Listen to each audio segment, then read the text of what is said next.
औज़ु बिल्लाहि मिनश्शैतानिर्रजीम बिस्मिल्लाहिर्रहमानिर्रहीम अल्लाहुम्मा सल्लि अला सय्यिदिना मौलाना मुहम्मद व अला आलि सय्यिदिना मौलाना मुहम्मद बारिक वसल्लिम। ज़ाहुर रशीद वेले दी गल नाल तुसां दी खिदमत विच हाज़र है। तो अज असां जिहड़ी मौजूदा तहरीक सी उसने विच एक बड़ा अहम नुकता सी कि अशराफिया की जिहड़ी मराहत दित्तियां गईयां न बड़ियां लोकां की हुक्मरानां की उन्होंने खात्मा किया जाए और उसने कमी की जाए। इस हवाले नाल असां गुफ्तगू करसां। तो मेरे नाल मौजूद है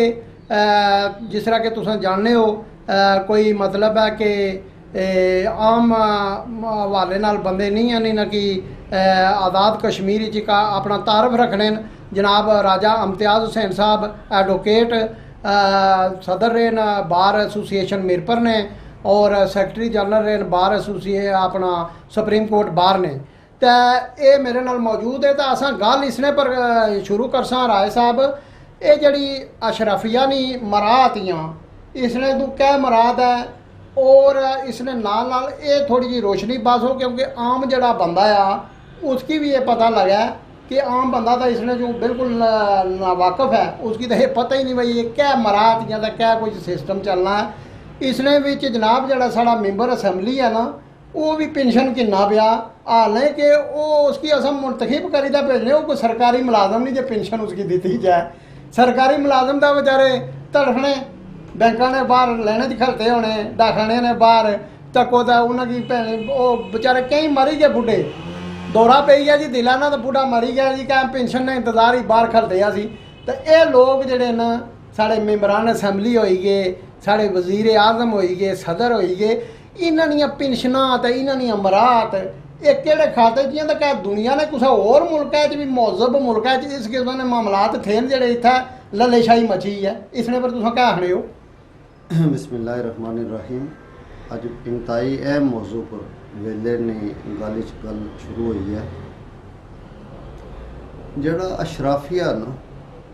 बुनियादी तौर पर वो लोगों विचों रियासत ने मालक पहली गल क्लीयर हो जाए कि रियासत ने मालक लोग होने बिल्कुल रियासत जी है उन्होंने लोगों ने होनी है वो अख्तियार देने असैम्बली ने जरिए दीगर जरिए नाल कि केड़ा शख्स कितने अख्तियार ना मालक हो सी और कितनी मराहत ना मालक हो सी। सही जेड़े थर्ड वर्ड है ना उसना अलमिया ये बनया कि कुछ लोग मालक हो गए और लोग जड़े वो आम जी पब्लिक की जड़े रियासत ने हकीकी मालक से वो मुलाजम कुलमी घट दर्जे पर हो गए। उस क्या हो गया कि अशराफिया ने अपनी ताकत रखने वास्ते पूरे लोगों ने वसाइल लुट्टी किंदे और लुट्टी का क्या किया है कि उन्होंने मुल्क पर कब्जा करी किंदा। अयूब खान ने दौर ही तुम्हें पता हो सी कि आया सा कि 22 खानदानों ने कुल हुकूमत कायम होगी है। 22 यानी पूरे पाकिस्तान की जितनी दौलत थी वो सारी 22 खानदानों को लाई गई है और सारे उसने मालक हो गए। हुण उस चेंजिंग तब्दीलियां आईयां ये आईयां कि इन्होंने आपसी बंदर बांड करी असैम्बली मैंबरान वो अपने को चाहिए गिंदे हुकूमत अपने को चाहिए गिंदियाँ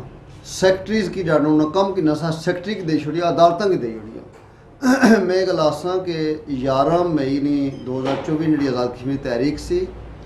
उसने पहली दफ़ा आवाम की मनज़म किया और ये सारे जोड़े अशराफिया ने लोग लाताल्लुक हो गए आवाम को और बेबस और जाना लाचार हो गए। इन्हों को ताकत नहीं रही पहली दफ़ा ये ताकत लोगों को लाई है। उस जड़ा एक मुतालबा है कि अशराफिया को नाजायज़ मराहत वापस कर दी जाए। उस पर मैं इतनी गल करना चाहता कि अगर जिन्होंने लोगों को बहुत ज़्यादा पैसे जमा हो गए और सरकारी खजाने चो उन्हें गड्डियाँ ज़्यादा चाहिए गिंदियाँ उन्हें पेंशन नहीं मादी उन्होंने तनख्वाह नहीं मादी एक आध को ज़्यादा चाहिए गिंदा उसने वास्ते ज़रूरी है कि हुण अहले इल्म और दानिश और अकल गट्ठे बहन बेई तय इस वापस करन। अगर ना वापस कर सन 77 साल ने इवज़ शऊर जड़ा बढ़िया होने उसी के लोग और अशराफिया बाम दस्तो गरेबान हो सन उसी ना सिर्फ एक मराहत वापस हो सन बल्कि इन्हें ओहदियां हैसियत ही खत्म हो जैसी। इस तो पहले के टाइम आई जाए रियासतां ने जुम्मेदार लोग क्या करने कि उसका हल तलाश करने वैसे भी अकल ना तकाजा ही है कि जड़ा मसला है उस हल तलाश किया जाए। मैं इसकी दो गल्लां आखना जैसा वो ये है कि एक शब की मसाफत पे है तवील सहर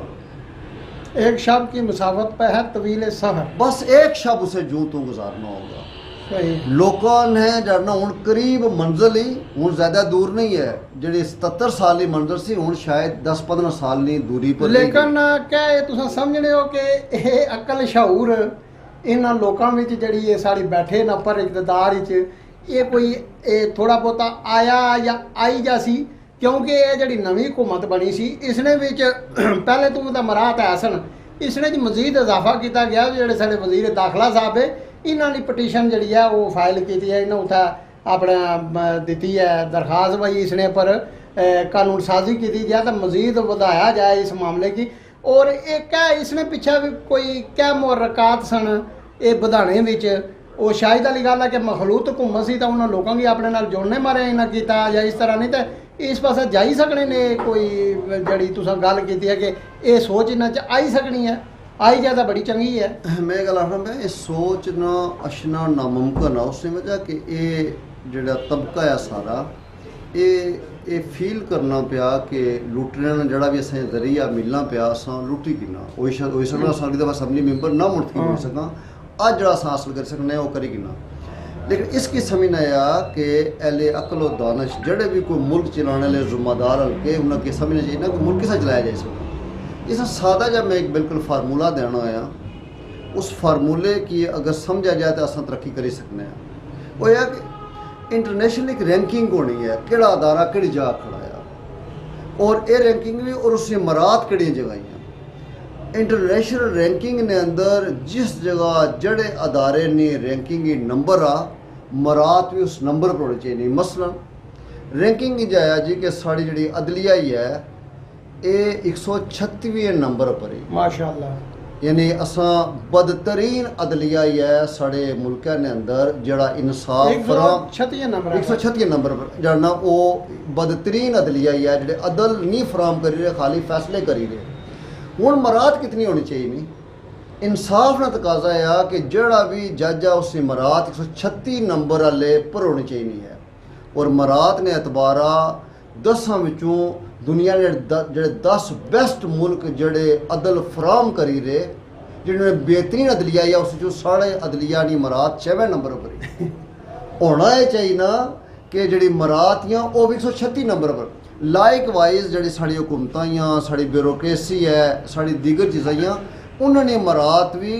रैंकिंग ने एतबार अगर इस गल की तस्लीम करता जाए तो फिर माड़ा ख्याल है कि असा ना मसला फर्ज करो कि असा अदलिया नहीं मरात अगर 136 नंबर पर आई जान तो अगले दफ़ा वो जज कोशिश कर सन कि असा 135 पर अच्छा ताकि साड़ी मरात बढ़ी जान असा 120 पर अच्छा साड़ी मरात जाने 120 के मुताबिक हो जान असा 6वें नंबर अगर वो 6वें नंबर जिसकी मरात की पर उस पर आई जान फिर क्या हो सी फिर तो मुल्क के अंदर इंसाफ न बोल बाला हो जैसी वो सारे इज्जत इजाफा अदलिया इज्जत इजाफा हो जैसी। और मुल्क की खेती है और अदल उसने पासबान कमज़ोर पे जाए खेतियाँ उजड़ जड़ियाँ जिस मुल्क का 136 नंबर इंसाफ है उस मुल्क के अंदर तो इंसाफ नहीं तो कोई चीज़ होनी ही नहीं।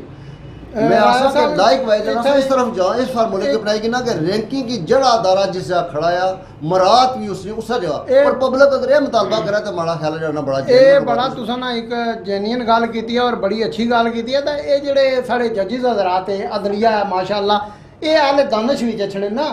पढ़िया लिखिया च लोगों जछने कानून नी पासदारी करने वाले लोगों जछने तो इन्हें की इस पासा सोचना चाहिए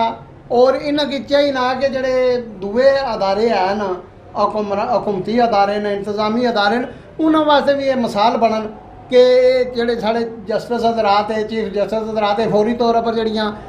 फालतू मराहतियाँ इन्होंने कोल उसने तू जनाब लिए हैंड्स अप करन वो छोड़ देन तो आखन भाई असा ना ये किन्ने जी तो दुए भी मिसाल अपने पेश करन तो ये तो एक बहुत अच्छी गल है। तो पता नहीं होना है साढ़े आले दानिश जड़ा है इसकी केड़े नज़र नाल तक सन या केड़े पासे खड़सन इसने पर तुसा क्या मैं आसा कि एक रास्ता है कि इस हालात की अंडरस्टैंड करीता खुद जाना चाहिए कार जिन्हें चलाना है उन्हें खुद जाना चाहिए। अगर नहीं जाने पे तो फिर लोग बॉम दस्त गरेबान हो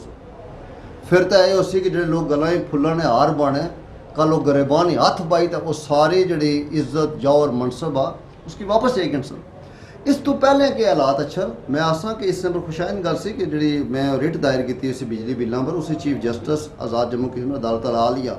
उन्होंने इस तरफ तवज्जो दिलाई हुकूमत ने कि साड़ियाँ मरात भी कम करो। ये पहली दफ़ा गल हुई। मैं आसा कि जड़ना अगर असा इस तरफ ना जासा लोग जड़ना ये समझने पे कि लुट मार तरफ जाने पे उससे ऐसा खराबी उसे जी अगर असां अपनी जड़ियाँ मरातियाँ उसकी छोड़ने ना या जड़े साढ़े अहले अकल दानिश अकलमंद लोग है वो इसकी अपने तौर पर कोई कानून साजी नहीं करने और अपनी मराद की नहीं घटाने तो ये जड़ा राजे होरां ने जड़ी गल है वो ये है कि आइंदा अछने वाला जड़ा वक्त है उसने लोग जड़ा 10 तो गिरबान हो सन। जिस तरह अस पिछले दिहाड़े तक्या कि वो गड्डी पर SDM साहब कुत्ता लद्या सी तो वो बंदा जनाब उस गड्डी खिलाई कहती उस गड्डी साड़ी है इसने पर कुत्ता क्यों लदे। इस तरह वो डिप्टी डायरैक्टर सी अपना खुराक ना उन्होंने गड्डी रोकी गई है तो ये फिर उस पासे खाना जंगी वाले पासे हालात जासन और ये जड़े लोग है ये मैं समझना कि इन्हों की फौरी तौर पर ये जड़ियाँ मरातियाँ इन्हों की सरेंडर करना चाहिए और लोगों की जड़ी ख्वाहिशात उसने मुताबिक सामने अछना चाहिए ताकि अगे इलेक्शन भी आई रहे इन्होंने लोगों फिर लोगों भी अछना वोट भी मंगने न तो ये कुछ अगर इस तरह ना बेहतरीन या कानून साजी अच्छी जी करी तो सन तो लोग इन्होंने की जड़ा वो